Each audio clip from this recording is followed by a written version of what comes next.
The salt air hit my face as I stepped onto the deck of our rented beach house, watching the waves crash against the shore below. 3 weeks in the Outer Banks, Clara had insisted we needed this time away from everything. Work stress, she said. Too much pressure at the law firm. Isn't this perfect, Jake? Clara emerged from the kitchen, her blonde hair catching the morning sunlight. She looked radiant in her white sundress, the same one she'd worn on our honeymoon 15 years ago. Just what we needed.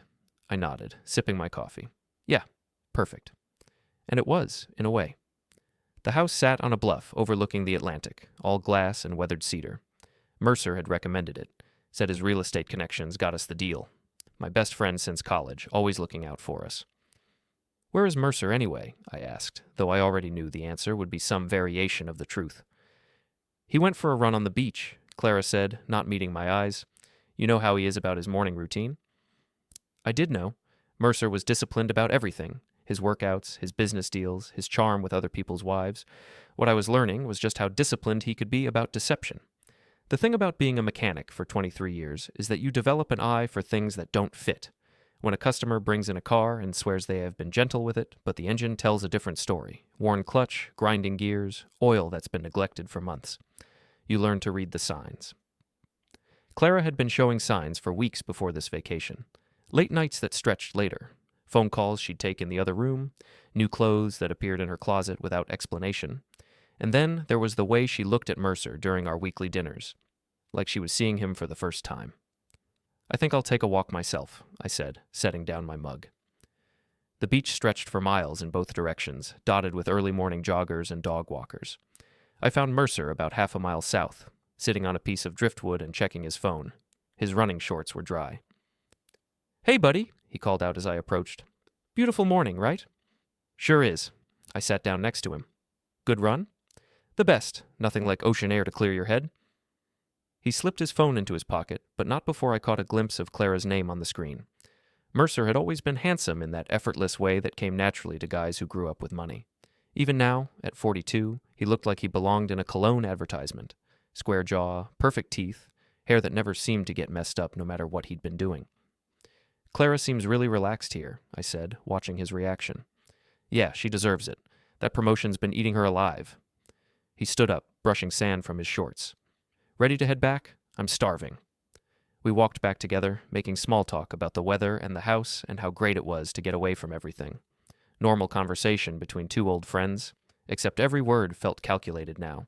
Every pause loaded with meaning I was just beginning to understand. Back at the house, Clara had breakfast waiting. Fresh fruit, yogurt, the kind of spread she only made when she was trying to impress someone. She changed into a blue bikini that I'd never seen before. Perfect timing, she said, kissing my cheek. The kiss landed closer to my ear than usual, and I caught her glancing at Mercer as she pulled away. We ate on the deck, talking about plans for the day. The beach, maybe some shopping in town, dinner at that seafood place Mercer had found online. Everything normal, everything perfect, everything carefully orchestrated. After breakfast, I volunteered to do the dishes while they got ready for the beach. From the kitchen window, I watched them on the deck below. Clara was rubbing sunscreen on Mercer's back, her hands moving slowly across his shoulders. He said something that made her laugh, a real laugh, not the polite version she'd been giving me for months. I dried my hands and went upstairs to get my camera. Clara always teased me about being the family photographer, but I'd developed the habit over the years. Birthdays, holidays, vacations. I documented everything. She used to say I saw the world through a lens instead of living in it. Maybe she was right, but lenses don't lie. I spent the afternoon taking pictures, the house, the view, Clara and Mercer playing volleyball on the beach. Innocent vacation shots, the kind you'd show friends back home. Except I was paying attention to details now, the way Clara's hand lingered on Mercer's arm when she laughed, how they stood just a little too close when they thought I wasn't looking. That evening we drove into town for dinner. The restaurant was crowded, full of other vacationing families and couples. We got a table on the deck overlooking the harbor, ordered wine, shared appetizers. Clara was animated in a way I hadn't seen in months, telling stories about work, laughing at Mercer's jokes. Remember that time in college when Jake tried to fix Professor Morrison's car? Mercer was saying. Spent 3 hours under the hood, covered in grease, swearing he knew what he was doing. And it turned out to be a loose battery cable, Clara finished, laughing. 5-second fix? Hey, I was still learning, I protested, playing along. Besides, I got an A in that class. Because Morrison felt sorry for you, Mercer said.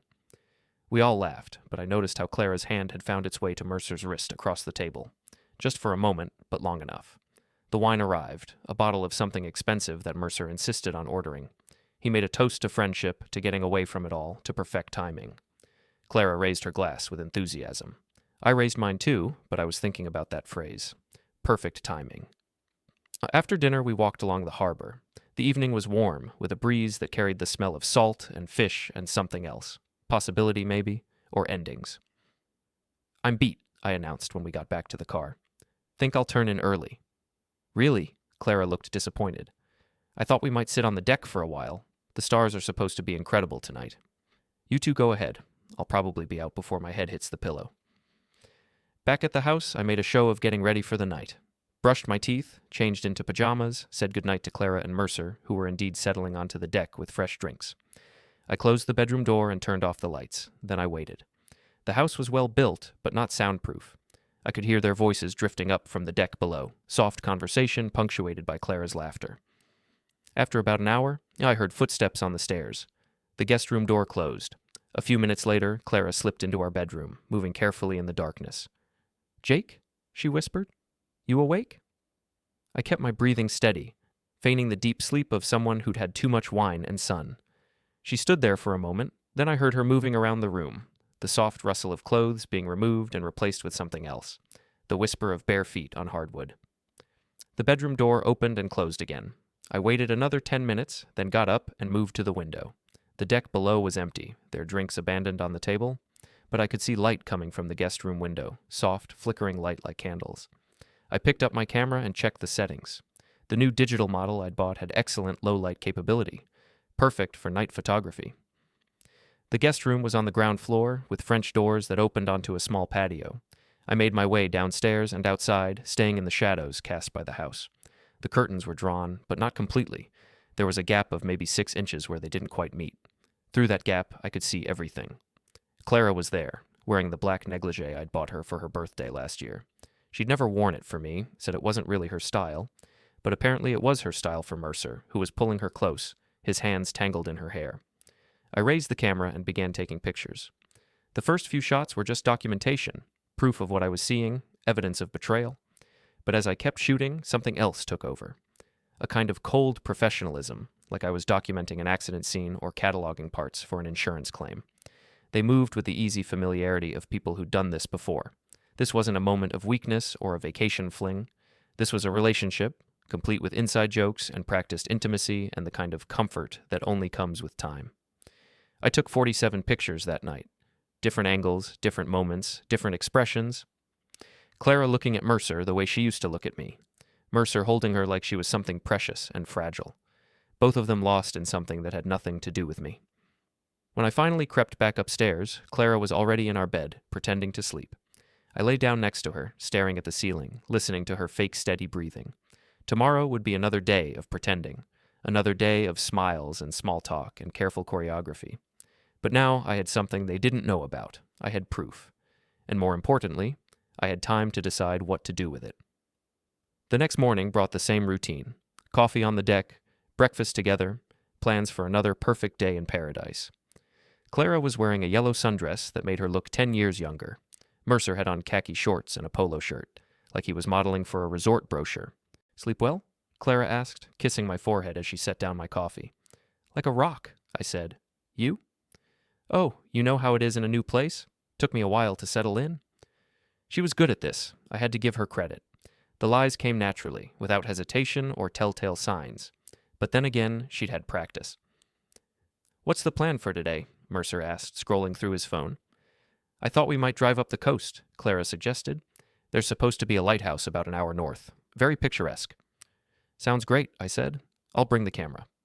The lighthouse was everything the guidebooks promised. White painted stone rising from weathered cliffs, surrounded by wild grass and scrub pines. We climbed the narrow spiral stairs to the top, where the view stretched for miles in every direction.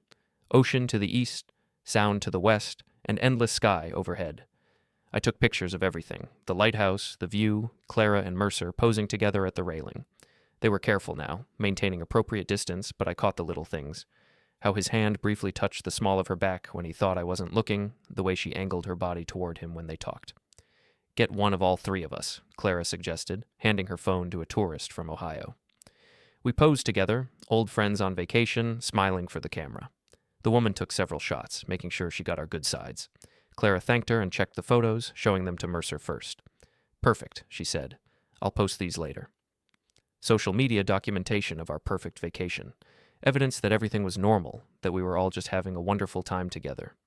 I wondered if she'd crop me out of the photos before posting them. That afternoon, back at the beach house, I volunteered to make a grocery run. We were running low on coffee, and Clara wanted ingredients for the fish tacos she planned to make for dinner. Need any help? Mercer offered, but without much enthusiasm. Nah, I've got it. You two enjoy the beach. The grocery store was in town, about 20 minutes away. I took my time, picking up everything on Clara's list, plus a few extras. But I also made another stop, at the electronics store next to the pharmacy. I need a small digital recorder, I told the teenager behind the counter. Something with good battery life and clear audio quality. He showed me several options, ranging from basic voice recorders to more sophisticated devices. I settled on something in the middle, small enough to hide, with enough memory for hours of recording. Planning to record some lectures? The kid asked as he rang up the sale. Something like that. Back at the house, Clara and Mercer were exactly where I expected to find them. On the deck, drinks in hand, sitting closer together than necessary. They separated slightly when they heard my car in the driveway. Perfect timing, Clara called out. We were just talking about dinner plans. I carried the groceries inside and began putting them away, listening to their conversation through the open kitchen window. They were discussing restaurants in town, debating between Italian and Mexican food, normal vacation talk, but I noticed how they seemed to be speaking in a kind of code, suggestions that carried double meanings, plans that weren't quite what they seemed. Actually, Clara said as I rejoined them on the deck, I was thinking we might skip going out tonight. I picked up everything for fish tacos, and it's so nice here. Sounds perfect, Mercer agreed. More relaxing than fighting the tourist crowds. More private, he meant. Fewer witnesses to their careful dance around each other. I excused myself before dinner to take a shower, but really I wanted to set up the recorder. I'd already identified the perfect spot, behind a stack of books on the shelf in the living room, with a clear view of the main seating area. The device was small enough to be invisible unless you were specifically looking for it. Dinner was excellent. Clara had always been a good cook, and she'd outdone herself with the fish tacos. We ate on the deck again, watching the sunset over the water. The conversation flowed easily, work stories, college memories, plans for the rest of our vacation.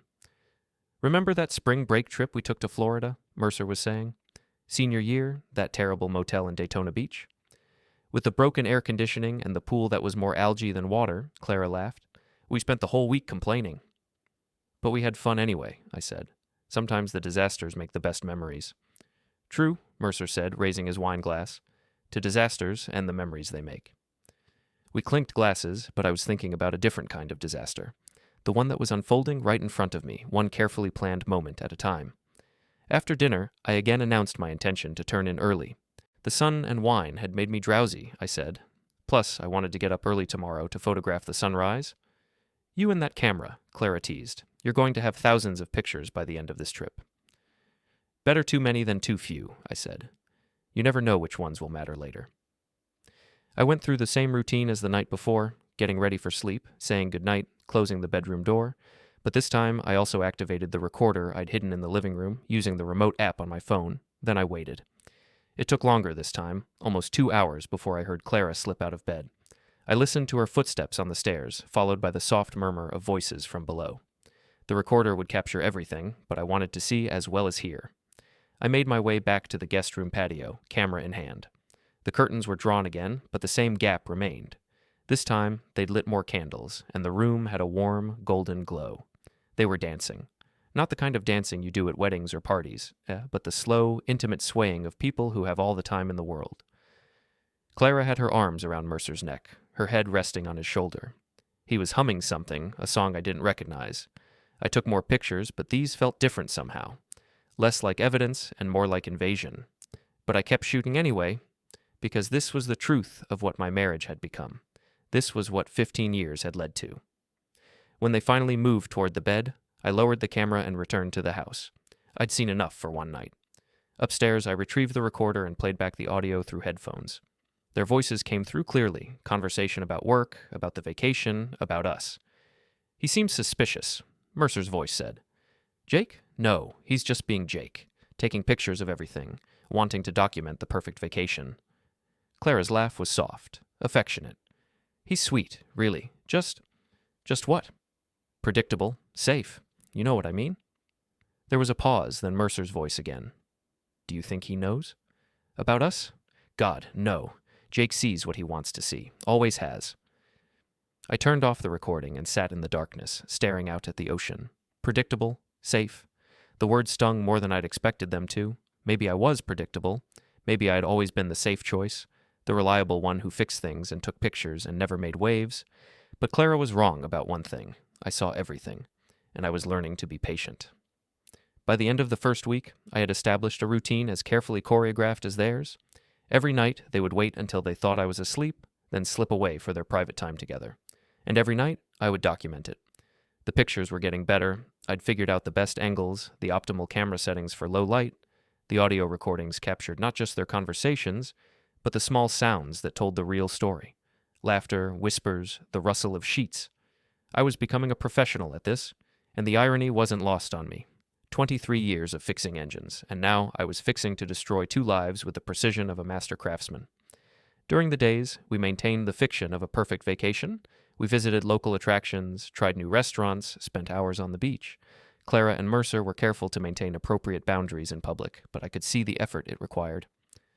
You're really getting into the photography thing, Clara observed one afternoon as I adjusted settings on my camera.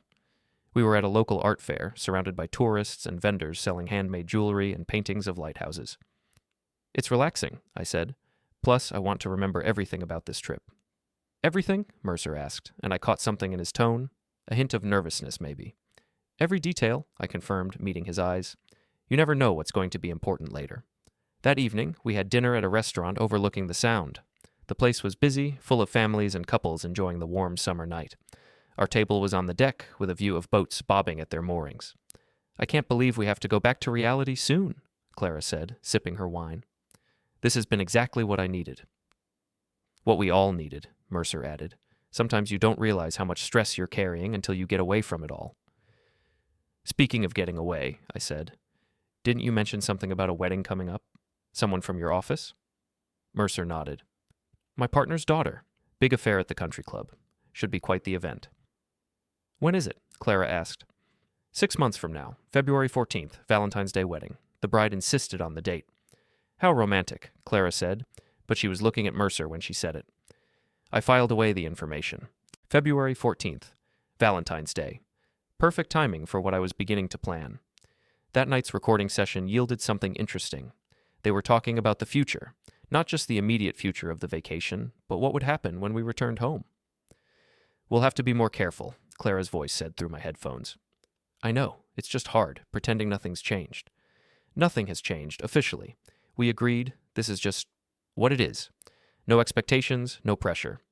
Right, just what it is. But I could hear the longing in both their voices, the desire for something more than stolen moments and secret meetings. They wanted a real relationship, a real future together. They just hadn't figured out how to get there yet. I could help them with that. The second week brought a change in weather, overcast skies and intermittent rain that kept us indoors more than we'd planned. But the forced proximity seemed to energize Clara and Mercer. They found excuses to touch each other, brushing hands while reaching for the same book, lingering hugs that lasted just a moment too long. I spent the rainy days organizing my growing collection of evidence. The photos were stored in a password-protected folder on my laptop, organized by date and labeled with clinical precision. The audio files were backed up to a secure cloud account. Everything documented. Everything preserved. What are you working on over there? Clara asked one afternoon. She was curled up on the couch with a novel, while Mercer dozed in the armchair nearby. Just going through vacation photos, I said, trying to decide which ones are worth keeping. All of them, knowing you, she teased. You never throw anything away. She was right about that. I'd always been a collector, a keeper of memories and mementos. Our house was full of boxes containing everything from old concert tickets to birthday cards to receipts from memorable meals. Clara used to complain about the clutter, but now I was grateful for the habit. Some things were worth keeping, especially when you didn't know yet how valuable they might become. That night, I got my best footage yet. Maybe it was the rain, or the intimacy of being trapped indoors together. But Clara and Mercer seemed to forget about being cautious. They talked openly about their feelings, their frustrations with the situation, their hopes for the future. "I love him," Clara's voice said clearly through the recorder. "I do, but I'm not in love with him anymore. Maybe I never was, not really." "When did you know?" Mercer asked. "About us? Or about Jake?" "Both." There was a long pause before Clara answered.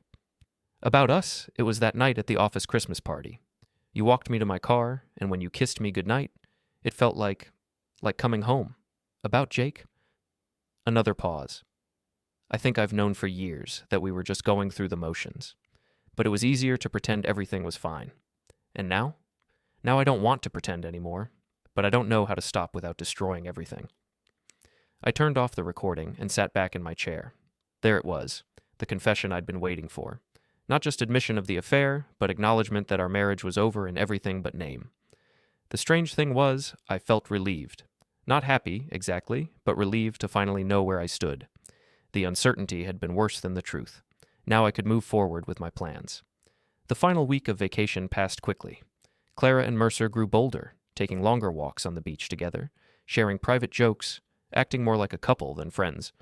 I documented it all, adding to my collection with the dedication of a scientist gathering data.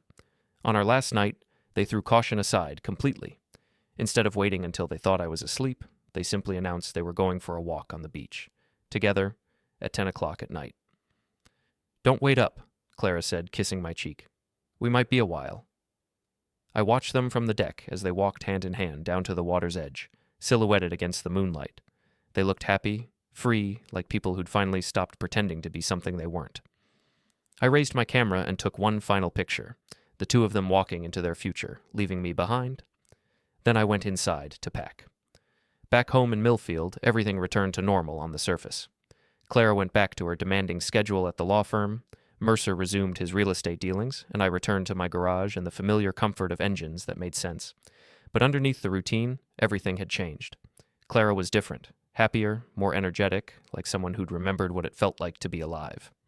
She started working out again, bought new clothes, paid more attention to her appearance. "The vacation really did you good," I commented one morning as she got ready for work. She was wearing a dress I'd never seen before, something that hugged her figure in all the right places. "I feel like a new person," she said, applying lipstick with practiced precision. "Sometimes you need to get away to remember who you really are." "I'm glad," I said, and meant it. She deserved to be happy, even if it wasn't with me. Mercer started coming around more often, casual visits that always seemed to coincide with times when I was working late at the shop.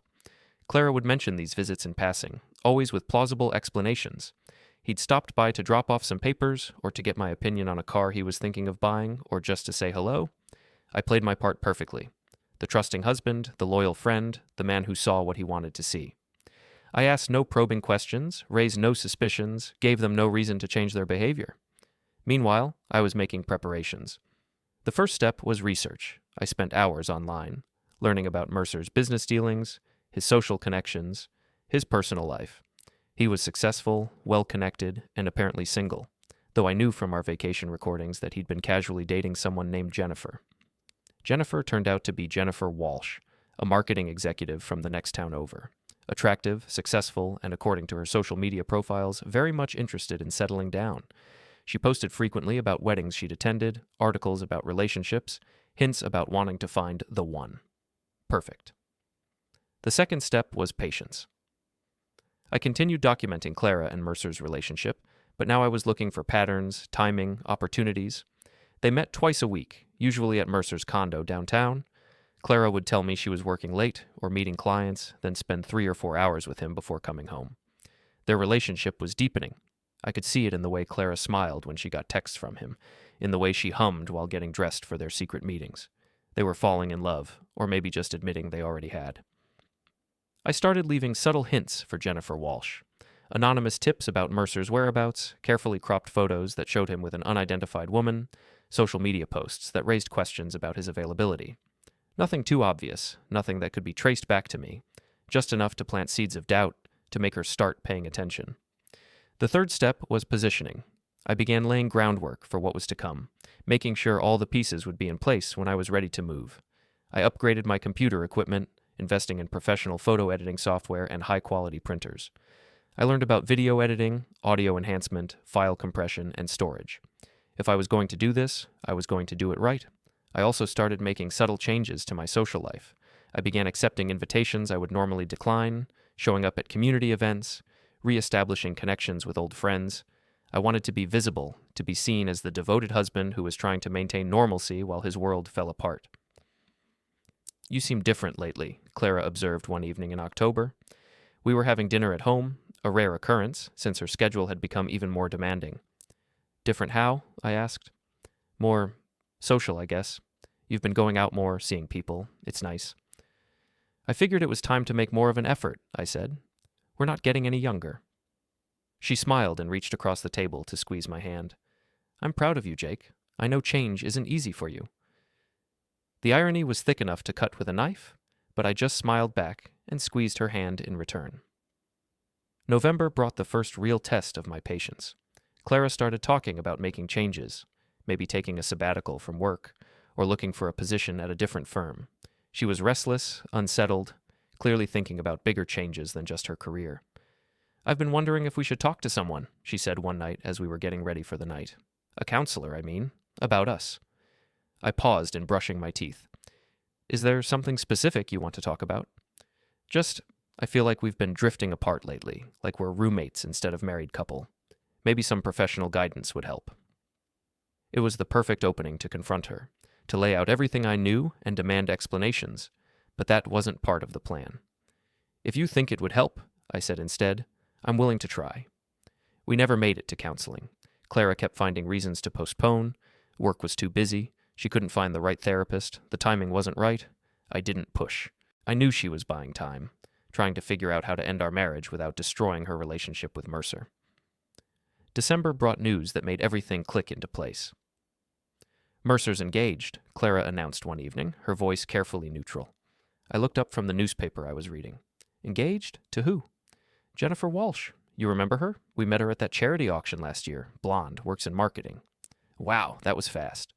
"Apparently they've been dating for a while. He proposed last weekend." Clara was trying to sound happy for him, but I could hear the strain in her voice. "When's the wedding?" "Valentine's Day. He wants something romantic, apparently." "February 14th, just as he'd mentioned during our vacation. The timeline was perfect, exactly 6 months to prepare, to plan, to position all the pieces for maximum impact."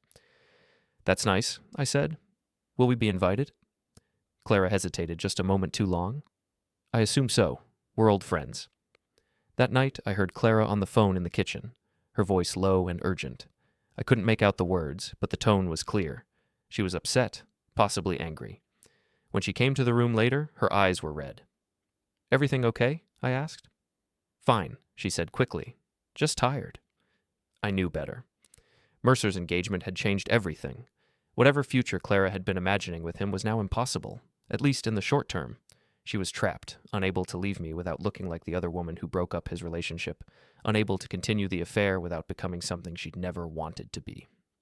It was time to help her make a decision. I spent the next few weeks making final preparations. I organized my evidence into a comprehensive portfolio: photos, audio recordings, timeline documentation, proof of locations and dates. Everything was professionally presented, clearly labeled, impossible to deny or explain away. I also made contact with a private investigator I'd found online, not to gather more evidence, but to ensure my own actions couldn't be traced back to me. He confirmed what I already suspected. I'd been careful enough that no one could prove I'd been documenting the affair. The wedding invitation arrived in January, exactly as expected. Heavy cardstock, elegant script, all the trappings of a high society event. "Mr. and Mrs. Michael Mercer request the pleasure of your company." Clara stared at the invitation for a long time before setting it on the kitchen counter. "Are we going?" I asked. "I don't know," she said quietly. "It might be awkward." "Why would it be awkward? He's our friend." She looked at me then, really looked at me like she was trying to figure out how much I knew, but I kept my expression neutral, curious but not suspicious. "You're right," she said finally. "Of course we'll go." I marked the date on my calendar with a red pen. February 14th, Valentine's Day. The day I would give Mercer and Clara the wedding gift they'd never forget. February 14th arrived with the kind of crisp, clear weather that made photographers grateful. I spent the morning at the shop, putting finishing touches on a 1967 Camaro that had been my winter project. Working with my hands helped calm my nerves, though I wasn't really nervous, more like an actor preparing for the performance of a lifetime. Clara had been distant all week, distracted and moody in a way that told me she was struggling with the decision to attend Mercer's wedding. She'd tried on 3 different dresses before settling on a navy blue number that was elegant without being attention-grabbing. "You look beautiful," I told her as she checked her appearance one final time in the hallway mirror. "Thank you," she said, but her smile didn't reach her eyes. The country club was decorated like something out of a fairy tale. White roses everywhere, crystal chandeliers, soft lighting that made everyone look like they were glowing. Jennifer had spared no expense, and the result was exactly what you'd expect from someone who'd been planning her dream wedding since she was 12. We found our seats at a table near the back, close enough to see everything, far enough away to avoid drawing attention. Clara sat rigidly beside me, her hands folded in her lap, watching as guests filed in and took their places. "Quite a turnout," I observed. "Yes," Clara said quietly. "Jennifer has a big family." The ceremony was everything a Valentine's Day wedding should be: romantic, elegant, filled with promises of eternal love and devotion. Mercer looked handsome in his black tuxedo, standing at the altar with the kind of smile that suggested he was the luckiest man alive. When Jennifer appeared at the back of the aisle, there was an audible gasp from the guests. She was stunning in white silk and lace, her blonde hair swept up in an elaborate style that showcased diamond earrings. She moved down the aisle like she was floating, her eyes locked on Mercer's face. I glanced at Clara and saw tears streaming down her cheeks. To anyone watching, she looked like a sentimental wedding guest moved by the romance of the moment.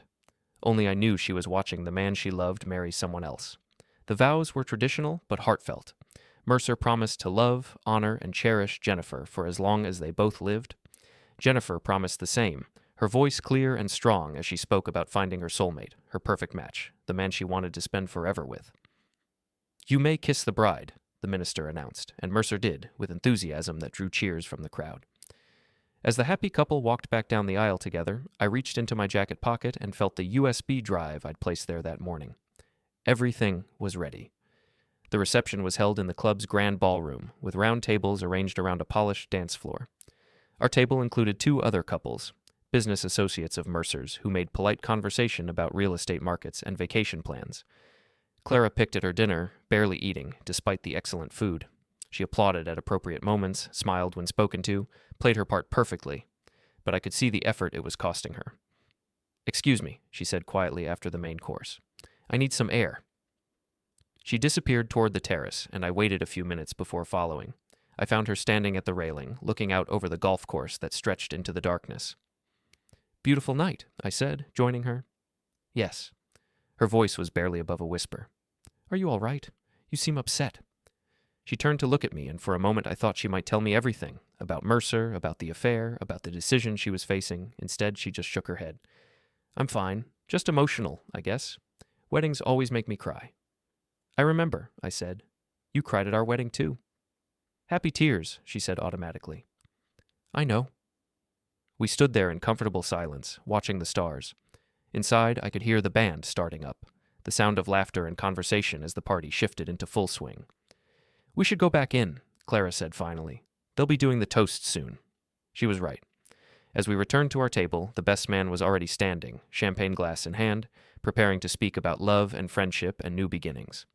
I waded through 3 toasts: the best man, the maid of honor, and Jennifer's father. All the usual wedding sentiments delivered with varying degrees of eloquence and sincerity. The crowd laughed at the funny stories and grew misty-eyed during the sentimental moments. Then I stood up. "Excuse me," I called out, raising my own glass. "I'd like to say something." The room gradually quieted as attention turned toward me. Mercer looked surprised but pleased. We'd been friends for 20 years, after all. It made sense that I'd want to offer congratulations. "Thank you," I said, projecting my voice so everyone could hear.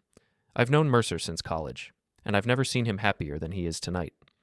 Jennifer, you're getting a wonderful man, loyal, devoted, someone who knows the value of commitment." Murmurs of agreement rippled through the crowd. Clara was staring at me with an expression I couldn't quite read. "In fact," I continued, pulling the USB drive from my pocket, "I thought tonight would be the perfect time to share some memories of just how devoted Mercer can be." I walked to the front of the room, where the DJ had set up his equipment. The large screen used for displaying photos during dinner was still connected to the laptop. "Jake," Mercer called out, his voice carrying a note of warning. "What are you doing?" "Sharing memories," I said, inserting the USB drive. "From our vacation last summer? You remember? The beach house in the Outer Banks?" The first photo appeared on the screen, an innocent shot of our rental house, all glass and weathered cedar against the ocean backdrop. The crowd murmured appreciatively. "Beautiful place," I said conversationally. "Very romantic. Perfect for intimate moments." The second photo showed Clara and Mercer on the beach, standing closer together than friends should. Still innocent enough to explain away, but Jennifer's expression was beginning to change. "Jake, stop!" Clara's voice cut through the room, but I ignored her. The third photo left no room for interpretation. Clara and Mercer in the guest room, her arms around his neck, both of them clearly unaware they were being watched. The room erupted. Jennifer gasped, her hand flying to her mouth. Several guests stood up, trying to get a better look at the screen. Others began talking at once, their voices creating a buzz of confusion and shock. "This is what devotion looks like," I said, advancing to the next photo. 6 months of planning, 6 months of careful documentation. Mercer, you should know that Clara was very devoted to you, too. She told you she loved you. She told you she wasn't in love with me anymore. "Turn it off," Mercer shouted, starting toward me, but 2 of his groomsmen grabbed his arms. "Let him finish," Jennifer said, her voice completely quiet. "I want to see everything." So I showed them everything. 47 photographs from that first night, plus dozens more from subsequent evenings. The progression of their relationship played out on the big screen like a slideshow from hell. Intimate moments, private conversations, the gradual abandonment of caution as they fell deeper into their affair. "The audio is even better," I said, pulling out my phone and connecting it to the sound system. Clara's voice filled the room, crystal clear. "I love him. I do. But I'm not in love with him anymore. Maybe I never was, not really." Jennifer stood up slowly, her wedding dress rustling around her. Her face had gone completely white except for 2 spots of red on her cheeks. 6 months, she said, looking directly at Mercer. "We've been planning this wedding for 6 months, and you've been screwing another man's wife the entire time." "Jennifer, I can explain." "Explain what? That you're a liar? That you made promises you had no intention of keeping?" She pulled off her wedding ring and threw it at him. "Explain that to your lawyer." She turned and walked out of the ballroom, her head high, her dignity intact despite everything. Half the wedding party followed her, along with most of her family. The remaining guests sat in stunned silence, unsure whether to leave or stay. I ejected the USB drive and slipped it back into my pocket. My part was finished. 20 years, Mercer said, staring at me with a mixture of rage and disbelief. 20 years of friendship, and you do this? 20 years of friendship, and you sleep with my wife, I replied calmly. I'd say we're even. Clara was crying now, but not the gentle tears from earlier. These were harsh, ugly sobs that shook her entire body. She looked at me with something that might have been hatred, or might have been relief that it was finally over. "How long have you known?" she asked. "Since the first night," I said. "I saw everything, heard everything, documented everything. You were right about one thing, Clara. I do see what I want to see. And what I wanted to see was the truth." I walked toward the exit, leaving them both standing in the wreckage of their carefully constructed lies. At the doorway, I turned back one final time. "Congratulations on your wedding," I said to Mercer. "I hope it was everything you dreamed it would be." Outside, the February air was cold and clean. I got in my car and drove home, leaving behind 20 years of friendship, 15 years of marriage, and a room full of people who would be talking about this night for years to come. The house felt different when I walked in, emptier somehow, but also lighter. I poured myself a drink and sat in my favorite chair, finally allowing myself to feel the weight of what I'd just done. My phone buzzed with text messages. Friends who'd heard what happened, reporters who somehow already had the story, lawyers offering their services. I turned it off and set it aside. Tomorrow would bring consequences, complications, decisions about the future. Clara would want to talk, Mercer would want explanations, and everyone would want to know what happened next. For 3 days after the wedding, Clara didn't come home. She didn't answer my calls, didn't respond to my messages, didn't even block me, which somehow felt worse. Silence was her weapon now. On the 4th day, I came home from the garage to find the house different. Not damaged, rearranged, pictures gone from the walls, her clothes removed from the closet, the bookshelf half empty, even the coffee mugs, the ones she liked, were missing. On the kitchen counter sat a single envelope, my name written in her careful, legal handwriting. Inside was a letter. Jake, you think you won. You think you controlled the ending. But you don't get to walk away clean. You humiliated me. You destroyed my life in front of everyone I know. Now I'm going to show you what that feels like. I've already spoken to a lawyer. I've told him everything about how you stalked us, about how you recorded me without consent, about how you manipulated evidence. I will make sure everyone knows what kind of man you really are. You took my future. I'm taking yours. Clara. I read it twice. Not because it was complicated, not because I needed clarity. I read it twice because I wanted to be absolutely sure she was still making the same fundamental mistake she always had. Then I smiled, because she still didn't understand. She thought this was about legality, about loopholes and technicalities, about who could say what and who could prove it. She thought this was about punishment, about making me back down, about applying pressure until I cracked. She thought she still had leverage. That belief was what made the next part almost predictable. That night, her revenge began. The first call came from my bank. A polite voice, rehearsed and careful, informing me that the joint account had been frozen pending review. No accusation, just procedure. The kind meant to unsettle you without making a scene. A joint account frozen. The second call came from a lawyer. Not mine, hers. A voicemail, clipped and professional, informing me that a formal complaint had been filed accusing me of emotional abuse, illegal surveillance, and coercion. The words were chosen deliberately. Heavy enough to alarm, vague enough to scare. The third came from a mutual friend. She says you planned everything from the start, they said, that you were obsessed, that you manipulated her into looking guilty. By morning, I was the villain in half our social circle. People I hadn't spoken to in months suddenly had opinions. Quiet unfollows turned into side conversations. Invitations evaporated without explanation. By afternoon, I was that guy who secretly recorded his wife. By evening, I was a story, and stories travel faster than facts. She was careful. I had to give her that. She didn't deny the affair. That would have been too easy to disprove. Instead, she reframed it, adjusted the angle, changed the lighting. She became the trapped wife, the controlled woman, the victim of a calculating husband who collected her. She talked about pressure, about fear, about feeling watched. She used language that sounded sincere enough to blur the edges of reality. She even cried in front of her parents, telling them she had been afraid of me, letting silence do the work where proof couldn't, letting them fill in the blanks themselves. I watched it unfold without reacting. No posts, no explanations, no defenses. Because Clara was making the same mistake she always made. She assumed emotions mattered more than evidence. Her lawyer contacted mine 2 days later. They wanted a settlement. They wanted me to admit partial wrongdoing. They wanted to threaten court without saying the word outright. My lawyer listened, didn't interrupt, didn't argue, let them finish every sentence they'd rehearsed, then calmly asked one question. Would you like the unedited recordings or just the timeline summary? Silence. Not the kind where someone is thinking, the kind where something has gone wrong. Then, there are recordings? Yes, my lawyer replied. Audio, with timestamps. Stored with third-party verification, including statements from Mrs. Hale about planning to leave the marriage and coordinating concealment. Another silence. Longer this time. Then, we were told those were illegal. They're not, my lawyer said. They were recorded in a shared residence with no reasonable expectation of privacy under state law, and they're already backed up externally. That night, Clara called me. For the first time since the wedding. Her voice was different, not sharp with accusation, not inflated with confidence.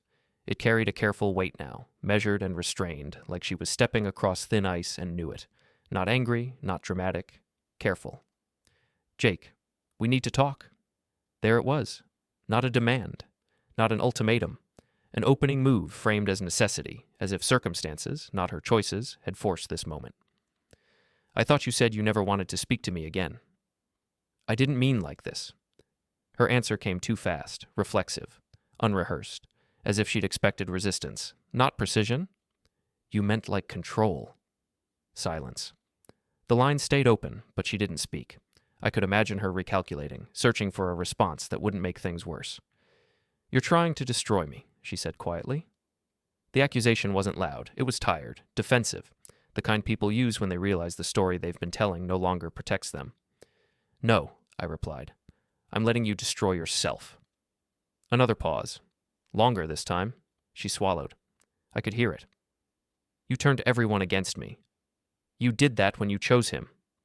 I was going to leave you anyway, she snapped. There it was, the reflex to regain height, to rewrite the ending as if it had always been her decision, her strength. "I know," I said calmly. "I have that recording too." That stopped her. Not the words themselves, the certainty behind them. Her breathing changed, not gradually, not subtly. It hit all at once, like something inside her chest had slipped out of rhythm. I saw it in the way her shoulders rose too fast, in the way her eyes darted for an exit that wasn't there anymore. The air between us tightened, heavy with words she hadn't planned to hear. Fast, unsteady. "You can't keep doing this?" she whispered. Her voice lacked its usual sharpness. No edge, no command. Just a plea, thin and fragile, like she was trying to hold something together with sound alone. "I'm not doing anything, Clara. I'm just not lying for you anymore." The words didn't accuse, they didn't threaten. They simply ended something, and she felt that immediately. I could tell by the way her jaw clenched, by how she straightened her posture as if bracing for impact that never came. That was when she changed tactics. The silence didn't last long after that. It never does with people like her. Silence forces reflection, and reflection exposes patterns she couldn't afford to see. 2 weeks later, she tried one last move. Not private, not quiet, public, emotional, calculated. She posted a long message on social media, carefully written, carefully framed, every sentence polished to sound wounded but dignified, vulnerable yet strong. The kind of post designed to travel fast and land softly in the arms of strangers. About betrayal, about obsession, about how a man she trusted turned into someone she didn't recognize. She didn't name me. She didn't need to. People knew, mutual friends, co-workers, acquaintances who had only ever heard her side of things. The implication did the work for her. It always had. The comments exploded with sympathy, support, validation, heart emojis, long paragraphs about strength and survival, people praising her courage, telling her she was brave for speaking her truth. She finally felt powerful again, for about 12 hours. Then Jennifer posted. No dramatic introduction, no long explanation, no emotional framing, not angry, not dramatic, just factual. She attached screenshots, time-stamped messages, wedding planning texts, Clara's name in Mercer's phone, Clara's words, her voice notes, unedited, unexplained, left to speak for themselves, and one simple caption. "He cheated on me with her. She cheated on her husband with him. This isn't a story about a victim. It's a story about consequences." After that, everything shifted. Not violently, not loudly, just decisively. People didn't attack Clara. They just stopped defending her. Comments were deleted. Support dried up. Silence replaced outrage. The kind of silence that says more than insults ever could. The sympathy evaporated. The narrative collapsed. She had no villain anymore, only a mirror. She showed up at the house one last time. Not with anger, not with confidence, with exhaustion. Her shoulders sagged. Her eyes were dull, stripped of performance. She stood in the doorway like someone who'd walked too far on a road she was sure would lead somewhere better. The confidence she once carried so carefully had abandoned her somewhere along the way. What remained was exhaustion, physical, emotional, unmistakable. She didn't step inside. She didn't retreat either. She hovered in that narrow space between leaving and staying, like she didn't trust herself to choose correctly anymore. "I thought I could make you hurt like I did," she said quietly, standing in the doorway. There was no drama in her voice, no edge, just a flat honesty that felt unfamiliar coming from her. It wasn't a confession meant to manipulate. It was an admission she hadn't planned to say out loud. "And?" I asked. I didn't raise my voice. I didn't soften it either. I simply let the question exist between us, unprotected by tone or intent. No accusation. No challenge. Just a question. And it didn't work. She exhaled after saying it, like the sentence had been heavier than she expected. She didn't rush to explain or justify it. She let the words sit there, tasting their failure, letting them settle without trying to reshape them into something more flattering. She looked around the house, my house now, not scanning for memories, not searching for leverage, just noticing what was missing, the calm, the order, the absence of her chaos. Nothing hummed beneath the surface, no tension pulling at the walls, no emotional residue clinging to the furniture. The space felt settled, as if it had finally decided what it was allowed to be. No tension in the air, no waiting for a storm, just space. "You're not suffering," she said. It wasn't an accusation. It was closer to disbelief, as if she'd expected to find evidence of damage and came up empty-handed. "No," I replied. "I'm finished." The word landed cleanly, not defensive, not bitter, complete. She nodded slowly, as if that truth needed time to settle into her bones, like her body understood it before her mind was willing to accept it. I lost Mercer. I know. I lost my job. They didn't fire me, but I'll never move forward there. I know. I lost friends. I know. Each admission stripped something else away. Each response gave her nowhere to redirect the weight of it. And you? She looked at me, not at my face, but at my posture, my stillness, the lack of urgency in my movements. You look free. That word hurt her more than anything else. Not angry, not cruel, just accurate. You wanted revenge, I said. You wanted me broken. She swallowed, her throat working hard, like her body was resisting the truth she'd already accepted. I wanted you to need me again. The words came out smaller than she probably meant them to, less strategic, more exposed. That was the part that failed. There was no satisfaction in saying it, just clarity. She closed her eyes. Tears finally came. Real ones, not the kind she'd practiced in mirrors or deployed when an audience was watching. They slipped out unevenly, catching her off guard, blurring her vision instead of sharpening it. Not performative, not strategic, just human. Her shoulders shook, as if her body had finally caught up to everything her mind had been trying to outrun. The confidence she'd worn so comfortably for so long dissolved, leaving something smaller underneath, something exposed. I thought I was the main character in this story, she whispered. The words weren't dramatic.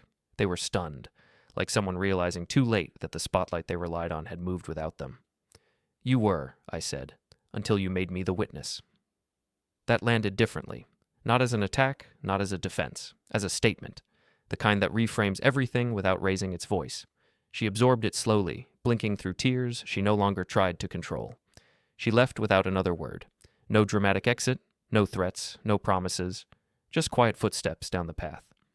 I listened until they faded completely, until the house stopped holding its breath. There was no rush to fill the silence. For once, the silence felt earned. That night, I sat in the same chair where I'd once waited for her to come home. Same angle, same creak in the wood, same view of the darkened room. But now I wasn't waiting. I was choosing silence, choosing clarity, choosing a future where I never again had to wonder who was lying to me. There was no tension in my chest, no rehearsed conversations looping in my head, just a steady calm, unfamiliar but welcome, like stepping out of a storm you didn't realize had been constant. She tried to take revenge. But revenge requires power, and she had already spent hers. She tried to punish me for exposing the truth, but the truth didn't destroy her. Her choices did. And for the first time in my life, I didn't lose someone. I escaped.